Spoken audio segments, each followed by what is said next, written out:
خميس. يا خميس قوم بقى عشان تلحق تروح اسرائيل. هم 5 دقايق وصحيني. وايه ده اللي انت عامله ده؟ انت على طول رامي هدومك كده. ما تقوم يا ابني، قوم عشان تلحق التجسس من اوله. هو يوم مش فايت من اوله. ياما الساعة 6 الصبح. ايه عايزاني اسرح بتجسس يعني ولا اعمل لك ايه؟ يا ابني ده احنا ما صدقنا نلاقي شغلانه زي دي. ما تقوم بقى، قوم ما تغلبنيش معاك. ياما انت هتعرفي اسرائيل اكتر مني. لعلمك الخاص بقى اسرائيل ما بتفتحش قبل 10 ونص، وبعدين النهارده الحد يعني اسرائيل قافله اساسا. سيبيني انام يا شيخه. قوم يلا، وانا هروح اعمل لك سندوتشات عشان تاخدها معاك هناك. هو يوم مش فايت من اوله.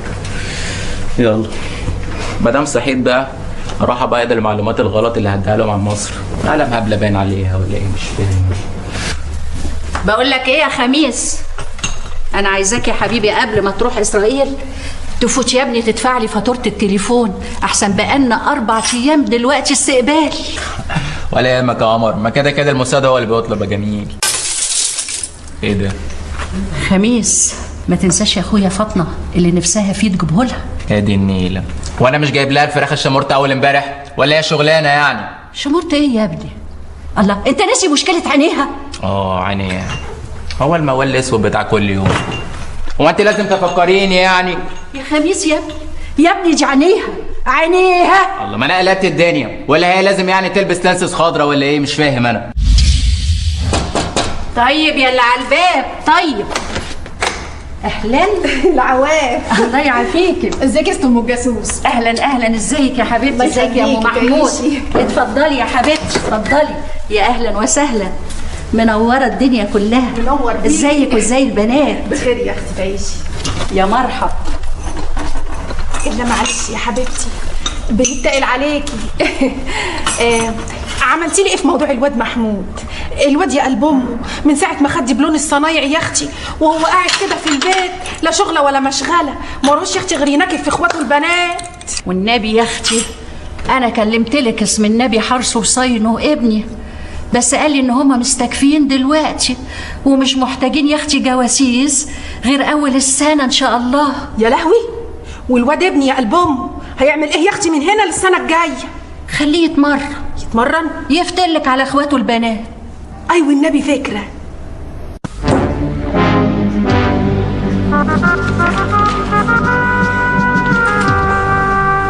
برافو عليك. المعلومات الحربية اللي انت جايبها دي خطيرة جدا.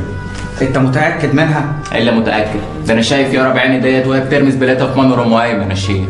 طيب وام ايمن كان ايه رد فعلها؟ ام ايمن ما سكتتش طبعا. قالت لابو ايمن؟ لا، ابو ايمن كان بقى بيصلح المكنه عشان كان رايح يشتري كيلو لبن من العيار. دي معلومات في غاية الأهمية، دي هتقلب أمن المنطقة رأسا على عقب. انا عايز اعرف ايه اللي حصل ده وليه ده يحصل مليون مره وتقولوا لي ده مش ممكن يحصل. والنجوم السما عرب للمصريين من عبر قناه واقتحام خط بارليف. خط بارليف خط بارليف خط بارليف يا خميس، ده اقوى خط دفاع في العالم. خط بارليف يا خميس ده اقوى 200 مره من خط ماجنون. ايه خط ماجنون ده؟ أنا عارف بقى. ما خدتهاش في المخابرات دي. ها انا عايز اعرف ازاي المصريين قدروا يدوكوا العلقه السوداء دي. ده انا هتجنن يا جدع. خلاص بقى، أنت جاي تقطمنا؟ مهم، ناويين تعملوا ايه بعد العلقه السوداء دي؟ أبدا، هنريح أسبوعين 3 كده بس بعد العلقة يعني، وبعد كده هنبتدي شغل على طول. بس انا طالب زياده. أنت ما بتشبعش يا أخي. إيش حال ما كناش مغلوبين 6 أكتوبر 0؟ انت هتشتكي لي همك يا ابو داوود؟ اخلص، انا في ناس مكلماني في مخابرات جزر القمر على 650 غير الحوافز. ايه رايك في الكلام ده ابو داوود؟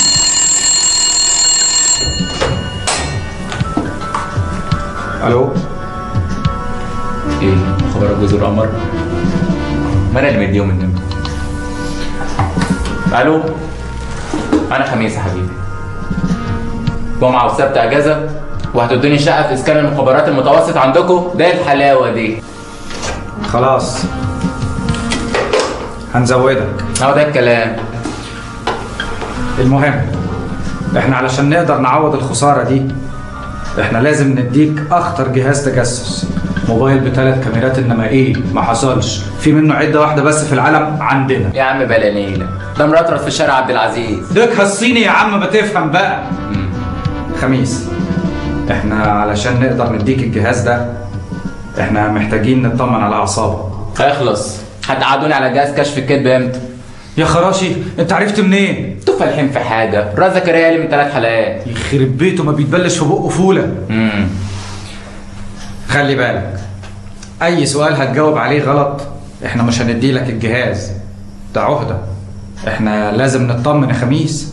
خميس خميس خميس، مين خميس ده يا جدعان؟ اتفضل يا خميس.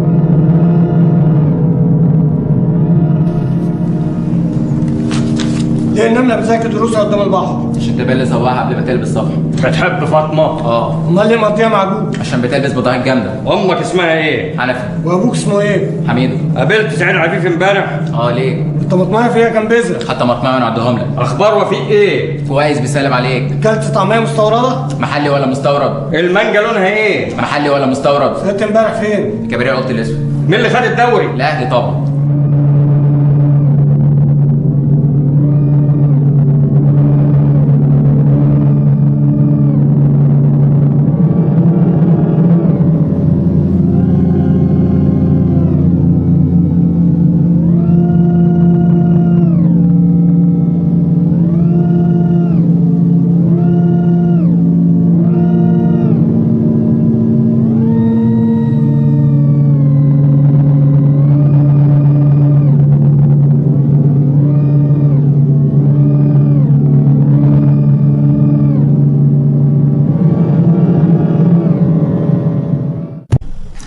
عزيزي خميس، تحب تشرب حاجة؟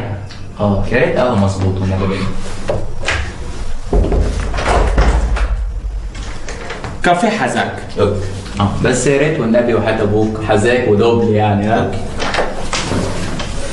عزيزي شوان، أحب أهنيك بقوة، أنت نجحت التفوق. انت بتتكلم جد؟ طب النتيجه هتتعلق امتى عشان اروح افرحهم في البيت؟ افرحهم الجاسوس الكبير قوي. أنت طلعت الأول مقرر على كل الجواسيس. ماشي. وزي ما وعدناك هنديلك أخطر جهاز تجسس ظهر في القرن العشرين. هذا الجهاز يحتوي على 3 كاميرات وراديو FM. بس أنا عايز أطلب منك طلب. عمر، أول ما تيجي تبعت الصورة أكون أنا جايب إزازة شامبانيا، وأنت ساعة ما بتبعت البلوتوث تكون جايب عرق سوس مشبر، لأن أنا عارف الريس زكريا ملوش في الشرب. طيب هو الموبايل ده ملوش جراب؟ أنت إيه يا أخي؟ دمياطي؟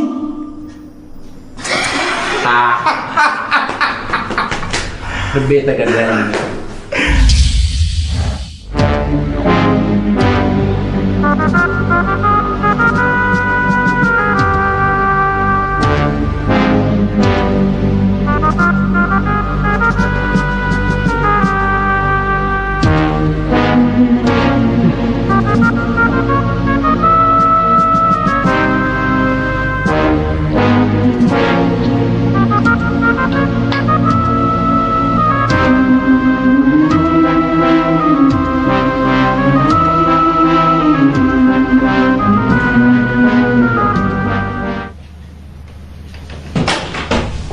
ايه يا ابني انت فين ده كله؟ اسرائيل عماله تتصل من الصبح وانا منفض لها، انت مش حاسس بحاجه خالص؟ تل ابيب قلب الدنيا عليك بقالها يومين.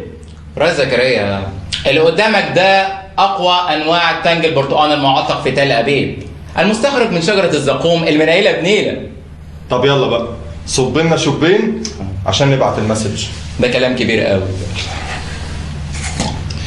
في صحتك يلا.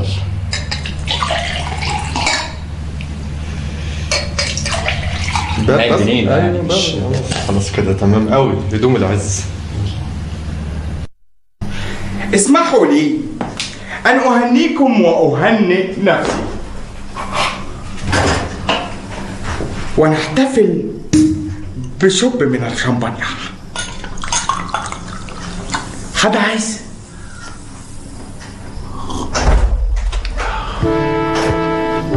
الشوان بعت رسالة. طب بسرعة ابعتها مكتب حورس للترجمة ولا كتب. وديتها وترجموها ولسه باقي لنا عندهم 2 جنيه لأن ما كانش عندهم فكة. هما مش هيبطلوا العادة دي. ازاي ترجموها بالسرعة دي؟ الرسالة قصيرة قوي. طب اقراها. اقراها. من المخابرات المصرية إلى المخابرات الإسرائيلية. بجد ميرسي آخر حاجة على حسن تعاونكم معنا طوال فترة ال6 سنوات الماضية مع ابننا وحبيبنا وابن منطقتنا الشوان. وإلى اللقاء في المسلسل القادم. رأفت الهجان.